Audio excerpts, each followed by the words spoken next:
Hey, what's going on, guys? Jeff from Tech, and time for another tech news video.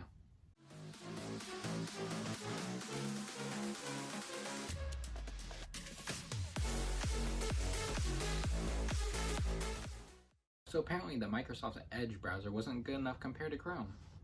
So the new browser and engine is supposed to have better security and faster, and they're going to roll out a new logo for it. Kind of looks like Chrome and Internet Explorer mixed together, made it look like an E and a C together. Microsoft also announced Internet Explorer will no longer be pre-installed on computers.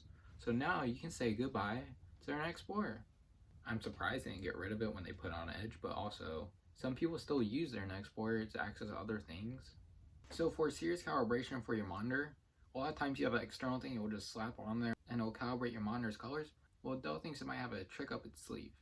They just announced a 4K display with a built-in colorimeter, which others 100% Adobe RGB and a picture-by-picture mode that can also show two different color spaces. It seems to be aimed more towards professionals because it has a nice whopping price tag of $2,000. And it's supposed to hit shelves January 15th. So if you're in the market for getting a new monitor and you want to get a really nice monitor and it's going to last you several years, I don't say several years, but a few years, I would go ahead and try to choose this. But like, if you don't really need the calibration, you're not going to use it for like photo editing or any professional work. And Photoshop is finally here for the iPad after over a year of anticipation for it.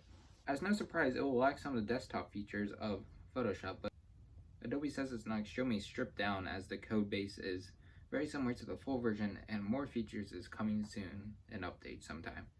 A subscription costs $10 a month, so I'm pretty sure the one for a desktop is $20 a month, so at least $10 cheaper. I mean, it still doesn't seem terrible.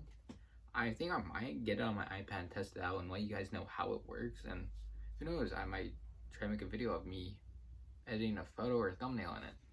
Anyways, that's it. If you like this video, you know what to do.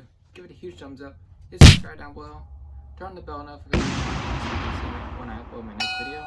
Also, everything will be linked down below, and I'll catch you guys in the next one.